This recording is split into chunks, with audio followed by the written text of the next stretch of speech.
Then we're gonna get my sister's toothbrush, scrub it up dub.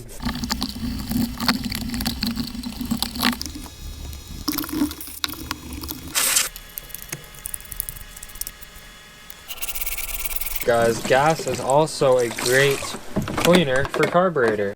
Sometimes using your sister's old toothbrush isn't enough, so we're gonna use my grandma's toothbrush.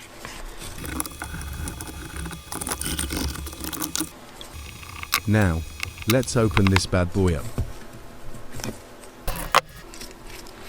I have no idea what this is gonna look like. Well, here we go.